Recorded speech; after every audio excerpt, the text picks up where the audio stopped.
Hello everyone, मैं हूं Deepika. Listen and learn में आपका स्वागत है। बच्चों, आज की इस वीडियो में हम पढ़ेंगे राम लक्ष्मण परशुराम संवाद। संवाद का मतलब होता है बातचीत होना, जिसके रचयिता है गोस्वामी तुलसीदास। तो बच्चों, सबसे पहले इसके बारे में थोड़ा सा जान लेते हैं। देखो, ये संवाद सीता स्वयंवर के समय का है, जब भगवान श्री राम ने जनकपुर की सभा में शिव धनुष को तोड़ दिया था। उस समय उस धनुष के टूटने की जो बहुत तेज आवाज होती है, उसको सुनकर मुनि परशुराम बहुत ज़्यादा क्रोधित होते हैं। उस टूटे हुए धनुष को देख के उनको बहुत गुस्सा आता है और वहाँ पर जितने भी लोग उपस्थित थे वो सभी पर बहुत गुस्सा करते हैं। और फिर उसके बाद क्या होता है, देखो, राजा जनक हो गए और बाकी लोग जो विश्वामित्र थे वो उनको शांत करते हैं, राम लक्ष्मण से इंट्रोड्यूस करवाते हैं। तो यही सब कुछ हम यहाँ पर पढ़ेंगे। तो आइए फिर पढ़ना शुरू करते हैं। देखत भृगुपति बेशु कराला, उठे सकल भय बिकल भुआला। देखो बच्चों, देखत का मतलब होता है देखते ही। भृगुपति, देखो भृगु ना एक वंश का नाम है, तो उसके स्वामी यानी उसके जो लॉर्ड या भगवान है वो कौन है? परशुराम है। तो भृगुपति परशुराम है। वेशु का मतलब होता है वेशभूषा या फिर रूप, और कराला का मतलब होता है भयानक या फिर डरावना। उठे मतलब खड़े हो गए, सकल मतलब सभी, भय मतलब डर, विकल मतलब बेचैन होकर, और भुआला का मतलब होता है राजा। तो यहाँ पर गोस्वामी तुलसीदास जी ने कहा कि परशुराम जी के डरावने रूप को देखकर, देखो उनको बहुत गुस्सा आ रहा था, है ना। तो उस रूप को देखते ही सभा के सभी राजा डर के मारे बेचैन होकर खड़े हो गए। पितु समेत कही कही निज नामा, लगे करन सब दंड प्रणामा। पितु मतलब पिता, समेत यानी सहित, कही कही कह कहकर या फिर बताकर, निज नामा, निज मतलब अपना, निजी अपना खुद का, नामा मतलब नाम, लगे करन मतलब करने लगे, लगे मतलब लगे और करन मतलब करने, तो करने लगे सब सभी लोग। दंड प्रणामा, दंड प्रणाम क्या होता है? जो दंडवत प्रणाम होता है, जमीन में सीधे लेट कर प्रणाम करना, उसे दंडवत प्रणाम कहते हैं। तो दंड प्रणामा मतलब दंडवत प्रणाम। तो अपनी जान बचाने के लिए सभी राजा अपने पिता का, पितु समेत पिता सहित अपने पिता का, और अपना निज नामा अपना नाम बता बता कर उनको दंडवत प्रणाम करने लगे, यानी जमीन पर लेट करके उनको प्रणाम करने लगे। किसको? परशुराम को। जेहि सुभाए चित वही हितु जानी, सो जानई जनु आई खुटानी। बच्चों, जेहि मतलब जिसकी ओर या फिर जिसको भी, सुभाए मतलब स्वभाव से, उसके नेचर से, चितवही मतलब होता है देखना, और हितु का मतलब होता है भला मित्र, जो अच्छा दोस्त सा लगे या वेलविशर लगे। जानी मतलब समझकर। देखो, परशुराम जी जो है वो अपने स्वभाव से, अपने नेचर के अनुसार वो जिसकी ओर भी थोड़ा सा देख लेते थे। देखो, वो तो देख रहे हैं कि उसको वो पहचान रहे हैं या नहीं, या यूं समझो कि वो अच्छे उससे देख रहे हैं। लेकिन सो मतलब वो, जानई मतलब समझता है या जानता है, वो उसे ऐसा लगता है। जनु मानो, आई मतलब आ गई है, खुटानी का मतलब होता है बुरा वक्त या फिर मृत्यु। भाई, परशुराम जी तो उसकी तरफ देख रहे हैं, लेकिन वो व्यक्ति डर के मारे वो इतना डर जाता था कि वो यही समझता था कि मानो उसकी मौत आ गई है, या फिर भाई उसके लिए तो आफत आ गई है। परशुराम ने उसकी तरफ देख लिया, यानी मेरा अंत तो निश्चित है, भाई मैं तो गया, कुछ इस तरह से। जनक बहोरी आय सिरुनावा, सीय बोलाई प्रणाम करावा। जनक यानी राजा जनक, जो सीता माता के पिताजी हैं। बहोरी का मतलब होता है फिर, या फिर दोबारा भी होता है, लेकिन यहाँ पर को फिर उसका अर्थ लिया जाएगा, ठीक है। आई मतलब आकर, सिरु यानी अपना सिर, नावा का मतलब होता है नवाया यानी झुकाया। तो उसके बाद उनको शांत करने के लिए जो राजा जनक हैं वो आते हैं और अपना सिर झुकाते हैं उनके सामने। सीय मतलब सीता जी, बोलाई बुलाकर उनको बुलाया जाता है। प्रणाम प्रणाम करना, और करावा का मतलब होता है करवाना। तो उसके बाद राजा जनक आते हैं और पास आकर अपना सिर झुकाकर उनको प्रणाम करते हैं, और साथ ही साथ वो सीता जी को भी बुलाते हैं। उनको बुलाकर उनसे भी परशुराम जी को प्रणाम करवाया जाता है। आशीष दीन ही सखी हर्षानी, निज समाज ले गई सयानी। बच्चों, आशीष का मतलब होता है आशीष या फिर आशीर्वाद। दीन ही मतलब दिया। सखी मतलब जितनी भी सखियां थी या सहेलियां थी।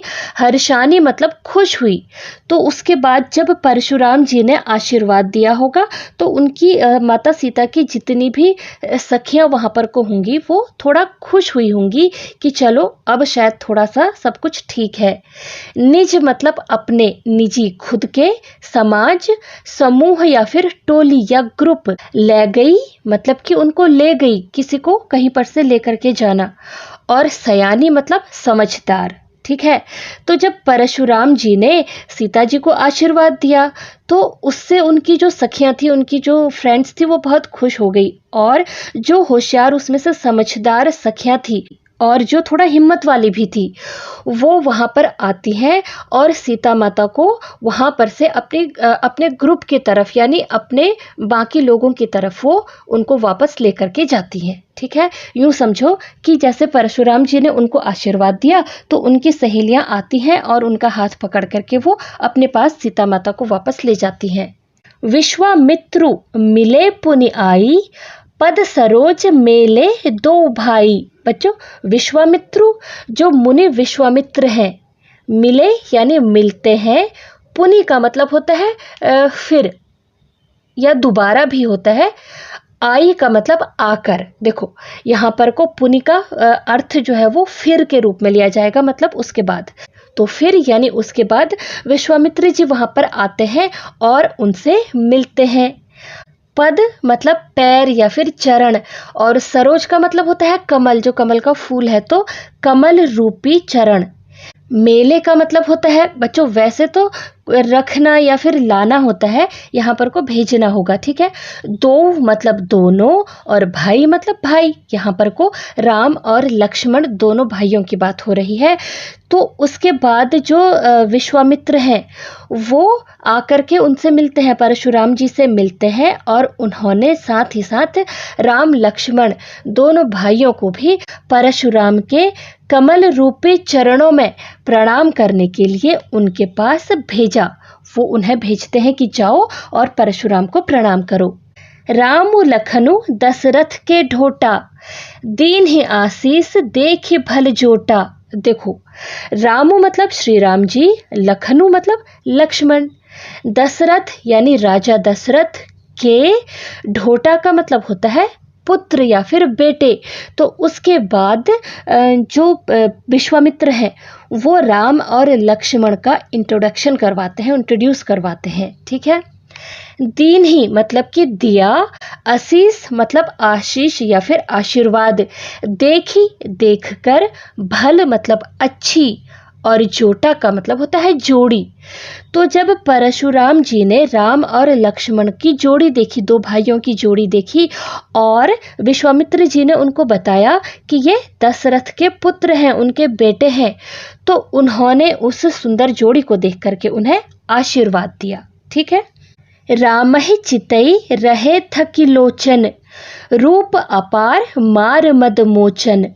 राम ही मतलब राम को, चितई का मतलब होता है देख कर, रहे थकी मतलब एक टक देखे रह गए, लोचन मतलब होता है आंखें। तो जब परशुराम जी ने श्री राम जी की तरफ देखा तो वो उनकी तरफ देखे रह गए, देखते रह गए, या उनकी आंखें श्री राम जी की सुंदरता को देखते हुए उन पर टिकी रह गई। रूप मतलब कि जो सुंदरता होती है, अपार का मतलब होता है जिसकी कोई सीमा न हो, असीमित, मार कामदेव के लिए शब्द लिया गया है। कामदेव कौन थे? प्रेम के देवता माने जाते हैं, है ना। वो बहुत सुंदर है ऐसा माना जाता है। और मद का मतलब होता है घमंड या फिर अभिमान, और मोचन का मतलब होता है छुड़ाने वाला या नाश करने वाला।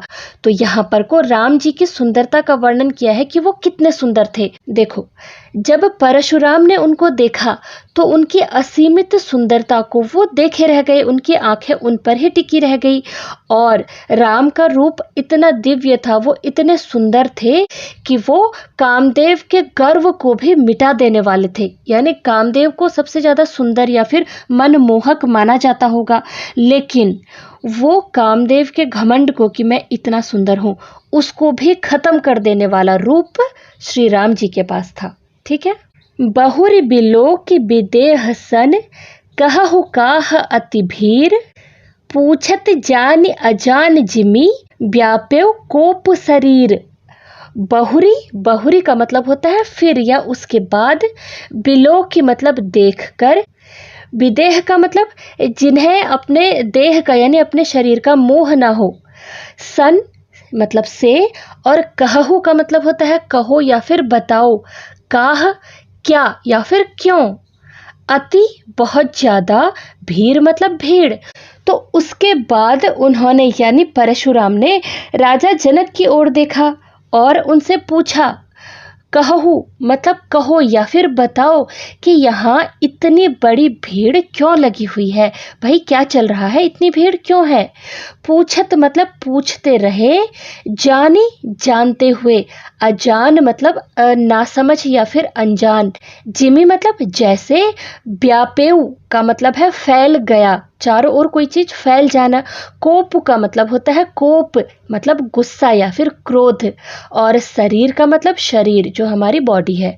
तो वो सब कुछ जानते हुए भी अनजान बनकर पूछ रहे थे। भाई वैसे तो उनको पता चल चुका था कि वहाँ पर स्वयंवर चल रहा है और ये सब कुछ, लेकिन फिर भी वो अनजान बनकर पूछ रहे थे, जबकि उनका जो पूरा शरीर था वो क्रोध से भर गया था। ठीक है। कोपु मतलब क्रोध से, और व्यापेय मतलब फैल गया था, उनके पूरे शरीर में बहुत ज़्यादा क्रोध भर गया था। बच्चों, यहाँ पर हमें वो दृश्य दिखाया गया है जहाँ पर को ये राम और लक्ष्मण है और ये परशुराम जी हैं और राजा जनक और सारी सभा यहाँ पर बैठी हुई है, और ये वो धनुष है जिसे स्वयंवर में तोड़ा गया था। ठीक है। समाचार कही जनक सुनाए, जेहि कारण महीप सब आए। समाचार मतलब न्यूज़ या फिर खबर, कही यानी कहकर, जनक राजा जनक, सुनाए मतलब सुनाया। तो राजा जनक ने परशुराम को वो सारी खबर यानी वो सारी वजह बताई। जेहि जिस कारण, कारण, महीप मतलब राजा, सब मतलब सभी, आए मतलब आए। तो राजा जनक ने परशुराम जी को वो खबर या फिर वो रीजन बताया जिस वजह से ये सभी राजा वहां पर आए थे। सुनत बचन फिर अनत निहारे, देखे चाप खंड मही डारे। सुनत मतलब सुनकर या फिर सुनते ही, वचन मतलब बातें, फिर यानी फिर, अनत का मतलब होता है दूसरी ओर, निहारे मतलब देखा। तो ये बात सुनने के बाद परशुराम जी ने दूसरी तरफ देखा, यानी जहाँ पर बाकी लोग बैठे हैं उस तरफ देखा। देखे यानी कि देखा, क्या देखा, देखो, चाप खंड यानी धनुष के टुकड़े, मही जमीन, और डारे का मतलब होता है पड़े हुए। तो उसके बाद उन्होंने शिव धनुष के जो टुकड़े थे वो जमीन पर पड़े हुए देखे। जैसे ही ये सारी बातें सुनने के बाद उन्होंने दूसरी तरफ को देखा, तो उन्होंने देखा कि भाई यहाँ पर जमीन में उस धनुष के टुकड़े गिरे हुए हैं जो शिवजी का धनुष था। अतिरिस बोले बचन कठोरा, कहु जड़ जनक धनुष कै तोरा। बच्चों, अति मतलब बहुत, और रिस का मतलब होता है गुस्सा या फिर क्रोध। बोले यानी बोलना, वचन मतलब शब्द जो बोले जाते हैं, वर्ड्स जो होते हैं। कठोरा मतलब सख्त या फिर कड़वे वचन। देखो, उसके बाद उन्होंने बहुत कठोर वचनों से, बहुत गुस्से से भरे हुए अपने शब्दों से, कहू मतलब कहा कि बताओ, जड़ मतलब मूर्ख जनक, जनक जो राजा जनक है, धनुष तो धनुष हो गया, कै मतलब किसने, और तोड़ा मतलब तोड़ा है। तो उसके बाद वो बहुत ज़्यादा गुस्से में बहुत कठोर शब्दों से राजा जनक से पूछते हैं। वो कहते हैं कि हे मूर्ख जनक, मुझे ये बताओ कि ये धनुष कै तोड़ा, ये धनुष किसने तोड़ा है। बेगी दिखाओ मूढ़ नत आजू, उल्टों मही जह लही तव राजू। देखो, बेगी का मतलब जल्दी से, दिखाओ मतलब मुझे दिखाओ या फिर सामने लाओ, मूढ़ मूर्ख, न न और त का मतलब है नहीं तो, आजू मतलब आज। उनको इतना गुस्सा आ गया है कि वो कह रहे हैं कि जल्दी से उस मूर्ख को मेरे सामने लेकर आओ, नहीं तो आज। उल्टाऊं मतलब उलट दूंगा, पलट दूंगा या उजाड़ दूंगा। मही का मतलब होता है धरती, जहलही मतलब होता है जहां तक, तव मतलब तुम, और राजू का मतलब होता है राज्य, मतलब जहां तक तुम्हारा राज्य है। देखो, परशुराम जी को बहुत ज़्यादा गुस्सा आया है कि भाई ये धनुष किसने तोड़ा है। तो उन्होंने जनक से कहा कि हे मूर्ख, मुझे जल्दी बताओ कि ये किसने तोड़ा है। उसके बाद वो बहुत ज़्यादा गुस्से में है, वो कह रहे हैं कि उस मूर्ख को जल्दी से मेरे सामने लेकर आओ, नहीं तो आज मैं तेरा जो राज्य है, जहां तक तेरा राज्य है, मैं उस धरती को पलट दूंगा, सब तहस नहस कर दूंगा। अति डर उतरो देत नृप नाही, कुटिल भूप हर्षे मन माही। देखो बच्चों, अति मतलब बहुत, डरूं का मतलब होता है डर, उत्तरू का मतलब उत्तर या फिर जवाब, देत दे रहे हैं, नृपु मतलब राजा जो जनक है, और नाही मतलब नहीं। देखो, अब राजा जनक जो है वो बहुत ज़्यादा डर गए हैं। अति डरू मतलब बहुत ज़्यादा डर से, उत्तरु उत्तर वो जो राजा जनक है वो नहीं दे पा रहे हैं। कुटिल मतलब जो दुष्ट या फिर जो चालाक, भूप मतलब राजा, हर्षे मतलब खुश हो रहे हैं, मन मतलब अपने मन में, और माही मतलब अंदर। और जो दुष्ट राजा हैं, जो राजा जनक से चिढ़ते हैं या फिर कोई किसी तरह की उनसे दुश्मनी रखते हैं, वो मन ही मन बहुत खुश हो रहे थे। अब हुआ क्या, बहुत डर की वजह से राजा जनक जवाब नहीं दे पा रहे थे, और इसे देखकर जो सभा में मौजूद जो दुष्ट राजा थे, वो मन ही मन में बहुत खुश हो रहे थे। सुर मुनि नाग नगर नर नारी, सोच ही सकल त्रास उर भारी। सुर मतलब जो देवता हैं, और मुनि जो ऋषि मुनि है, नाग का मतलब होता है जो पाताल लोक के वासी हैं, नगर जो शहर के लोग हैं, नर नारी, नर मतलब पुरुष और नारी मतलब स्त्रियां। तो वहां पर उपस्थित सभी लोग, चाहे वो देवता हों, ऋषि हों, जो पाताल लोक के लोग हैं वो हों, साधारण जो शहर के स्त्री पुरुष हैं, वो सब के सब सोच ही मतलब सोचने लगे। सकल का मतलब होता है सभी लोग, त्रास मतलब भय या फिर खौफ, उर का मतलब होता है हृदय में, अपने दिल में, और भारी मतलब होता है बहुत। देखो, उन सभी का जो मन है, उनका जो हृदय है वो बहुत भारी हो गया है, उसमें बहुत खौफ समा गया है। क्यों? क्योंकि परशुराम बहुत ज़्यादा गुस्से में है, और ये देख करके देवता, मुनि, नाग और नगर के सभी लोग चिंता करने लगते हैं, और सबके हृदय में परशुराम का भारी खौफ समा गया है। मन पछताती सिय महतारी, विधि अब संवरी बात बिगारी। बच्चों, मन मतलब अपने मन में, पछताती मतलब पछता रही है, सिय मतलब सीता, महतारी मतलब माता। तो सीता माता की जो मैया है वो अपने मन ही मन में पछता रही है।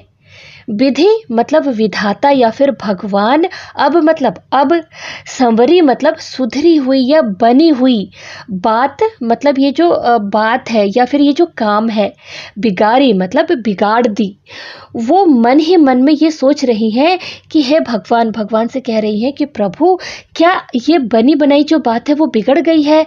बनी बनाई बात क्या थी? स्वयंवर चल रहा था, धनुष श्री राम जी के द्वारा तोड़ा जा चुका था, तो एक तरीके से सब कुछ अच्छा हो रहा था, और अचानक से परशुराम जी आए और माहौल बिगड़ गया है, बदल गया है। ठीक है, भृगुपति कर सुभाव सुनि सीता, अरध निमेष कलप सम बीता।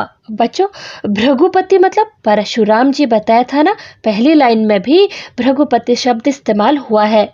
कर का स्वभाव मतलब स्वभाव, सुनी सुनकर, सीता जो सीता जी हैं। देखो, अब इस तरह की सारी सिचुएशन देख करके और परशुराम जी का जो स्वभाव है उसके बारे में सुनकर सीता जी भी डर गई है। अरध मतलब आधा, निमेष का मतलब होता है पलक झपकाने का समय, मतलब बहुत कम समय में, जितनी देर में पलक झपकाते हैं उसके भी आधे समय में। कल्प का मतलब होता है कल्प या फिर युग, बहुत लंबा टाइम। सम का मतलब होता है समान और बीता मतलब बीत रहा था। देखो, जितनी देर में एक बार पलक झपकती है उसका भी आधा समय। सीता माता को वो समय ऐसा लग रहा था जैसे एक बहुत लंबा समय, युग के बराबर समय बीत गया हो। परशुराम जी के स्वभाव के बारे में सुनकर सीता माता जी डर चुकी हैं, सभी लोग डर गए हैं, वो भी डरी हुई हैं क्योंकि माहौल ही डरने वाला हो चुका है ना। तो आधा क्षण, आधा पल भी ऐसा लग रहा है जैसे एक युग का लंबा समय बीत रहा हो। सभय बिलोके लोग सब, जान जान की भीरु, हृदय न हर्षु विषादु कछु, बोले श्री रघुबीरु। सभय मतलब डर के साथ, बिलोके देखना, लोग जो लोग हैं, जो सभी लोग हैं, सब मतलब सभी, जानी का मतलब होता है जानकर, जानकी मतलब सीता माता, भीरु मतलब डरी हुई। देखो बच्चों, फिर क्या हुआ कि सभी लोग डरे हुए थे और जानकी मतलब सीता जी भी डरी हुई थी। हृदय का मतलब होता है हृदय में यानी मन में, न हर्षु, हर्षु मतलब खुशी और विषादु मतलब दुख, कछु कुछ, बोले मतलब बोलना, श्री रघुबीरु मतलब श्री राम जी। देखो, हृदय में अपने मन में ना तो खुशी और ना ही दुख, मतलब ना तो खुशी का भाव और ना ही दुख का भाव, बिना किसी भाव के बिल्कुल शांत होकर के बोले श्री रघुबीरु, श्री रघुबीर बोले। देखो, सबको डरा हुआ देखकर, जितने भी लोग वहां पर थे उनको, और सीता जी को भयभीत देखकर श्री राम जी बिना किसी भाव के, ना ही खुशी का भाव ना ही दुख का भाव, बिल्कुल शांत भाव से वो बोले। क्या बोले? देखो, नाथ शंभु धनु भंजनिहारा, हो इह केव एक दास तुम्हारा। नाथ मतलब स्वामी, हे प्रभु, वो परशुराम जी से कह रहे हैं कि हे प्रभु, शंभु धनु मतलब शिव का धनुष, शंभु मतलब शिव, शंभु, धनु मतलब धनुष, तो शिव का धनुष, भंजनिहारा तोड़ने वाला, हो इही होगा, केव कोई, एक माने एक, दास मतलब सेवक, तुम्हारा मतलब तुम्हारा यानी आपका। तो वो कहते हैं कि हे नाथ, शिव जी के इस धनुष को तोड़ने वाला तो आपका ही एक दास होगा, आपका ही एक सेवक होगा। आयसु आह कही किन मोही, सुनि रिसाई बोले मुनि कोही। बच्चों, आयसु का मतलब होता है आज्ञा, काह मतलब क्या, कही मतलब कहिए, किन क्यों नहीं, मोही मतलब मुझे। तो श्री राम जी कहते हैं कि ये धनुष को तोड़ने वाला आपका ही कोई सेवक होगा, और फिर कहते हैं कि आपकी क्या आज्ञा है, आप मुझे कहिए। कही किन मोही, मोही मतलब मुझे, आप मुझे क्यों नहीं बताते, आप मुझे बताइए कि क्या आज्ञा है।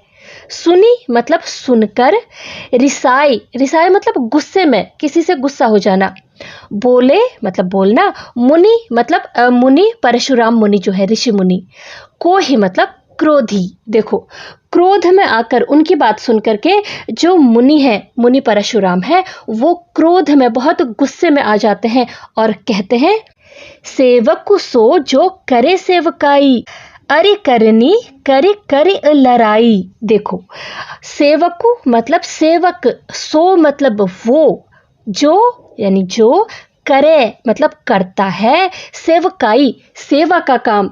तो गुस्सा होकर के क्रोध में परशुराम जी कहते हैं कि सेवक वो होता है जो सेवकाई करता है, मतलब सेवा का काम करता है, सेवा करता है। अरि का मतलब होता है शत्रु, करनी मतलब काम, करी का मतलब होता है करके, करिए का मतलब होता है की जाती है, और लड़ाई का मतलब होता है लड़ाई। तो वो कहते हैं कि भाई सेवक वो होता है जो सेवकाई यानी सेवा का काम करता है, और शत्रु जैसा काम करने वाले के साथ तो लड़ाई ही की जाती है। देखो, एक शत्रु की तरह काम करने वाले के साथ लड़ाई ही की जाती है। करिए मतलब की जाती है, लड़ाई मतलब लड़ाई। सुनहु राम जेहि शिव धनु तोरा, सहस बाहु सम सो रिपु मोरा। फिर उसके बाद परशुराम जी कहते हैं, सुनहु मतलब सुनो, राम मतलब राम, जेहि मतलब जिसने, शिव धनु शिव जी का धनुष, तोड़ा मतलब तोड़ा है। फिर वो राम जी से कहते हैं कि हे राम सुनो, जिसने भी शिव का ये धनुष तोड़ा है। सहस बाहु बच्चों एक प्रतापी राजा था, सहस्त्र बाहु नाम से उनकी बात हो रही है। सम मतलब समान, सो का मतलब होता है वो, रिपु मतलब शत्रु, मोरा मतलब मेरा। तो वो इंसान जिसने भी इस शिव जी के धनुष को तोड़ा है वो मेरे लिए सहस्त्र बाहु के समान शत्रु ही है, वो भी मेरे लिए एक शत्रु के समान है। ठीक है। सो बिलगाऊं बिहाई समाजा, न तमारे जेहि सब राजा। भाई सो का मतलब वह, बिलगाऊ का मतलब होता है अलग हो जाना, सेपरेट हो जाना, बिहाई का मतलब छोड़कर, समाजा मतलब ये सभा या फिर ये जो इस वक्त आप सब लोग सभा में बैठे हो। उसके बाद वो कहते हैं कि इस सभा में बैठा हुआ वो व्यक्ति जिसने भी वो धनुष तोड़ा है वो अलग हो जाए, इस सभा से वो उठ करके खुद ब खुद अलग हो जाए।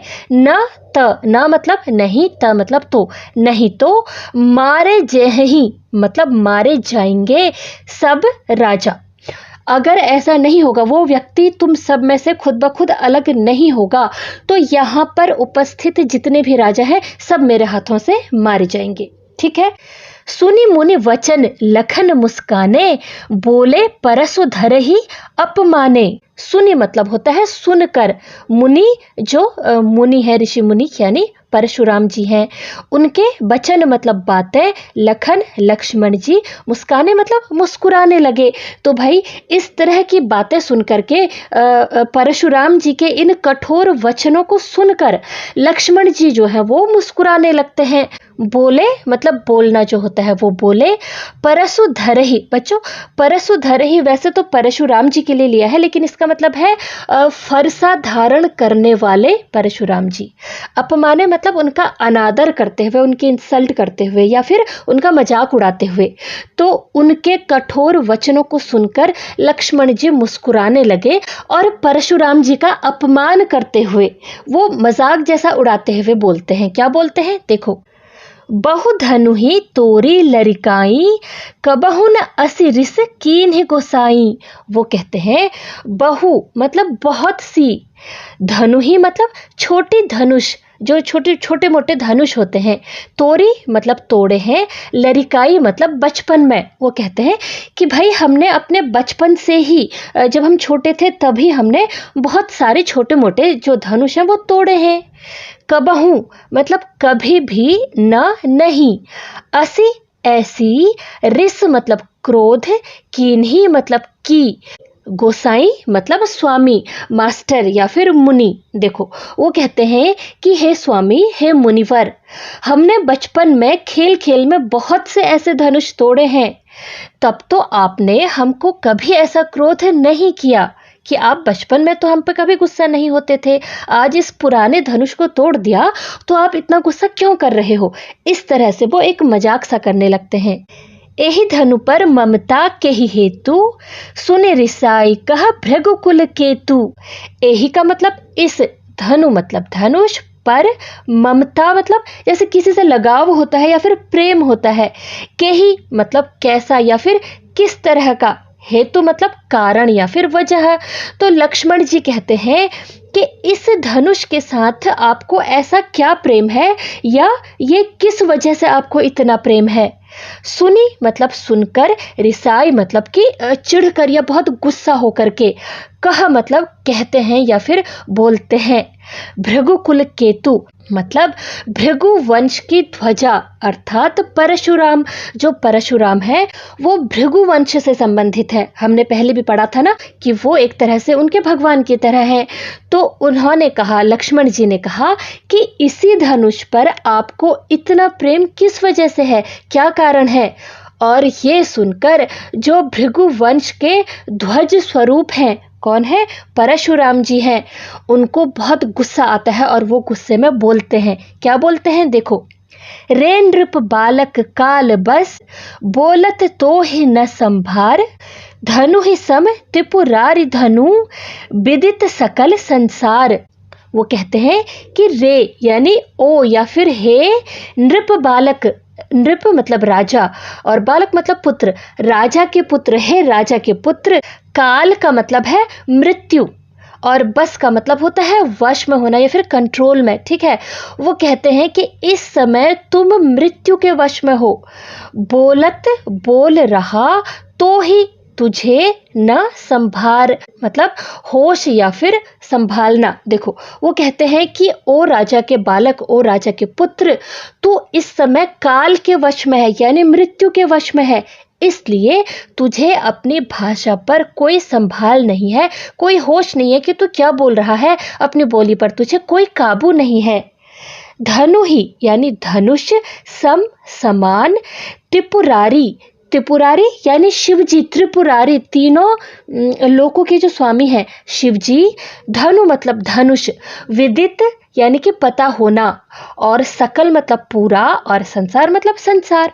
तो वो कहते हैं कि सकल संसार यानी पूरा का पूरा जो संसार है वो इस बात से विदित है, इस बात को जानता है कि ये जो धनुष है ये त्रिपुरारी यानी शिव जी का धनुष है, और तू इस महान धनुष की तुलना अपने किसी छोटे धनुहिया या धनुष से कर रहा है। बच्चों, जब लक्ष्मण जी उनको छेड़ते हैं या फिर चिढ़ाते हैं एक तरीके से कि ऐसे तो कई सारे धनुष तोड़े हैं, देखो उनकी नज़र में ये एक पुराना सा धनुष था जिसको श्री राम जी ने तोड़ दिया, इसमें कौन सी बड़ी बात थी। वो एक स्वयंवर की शर्त थी जो कि श्री राम ने पूरी करी, भाई उनके लिए बस इतनी सी बात है।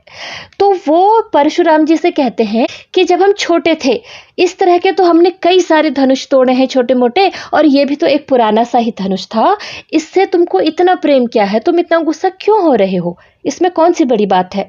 तो परशुराम को बहुत गुस्सा आता है। देखो परशुराम जी शिव जी के बहुत बड़े भक्त थे, ठीक है, तो उनको बहुत गुस्सा आता है।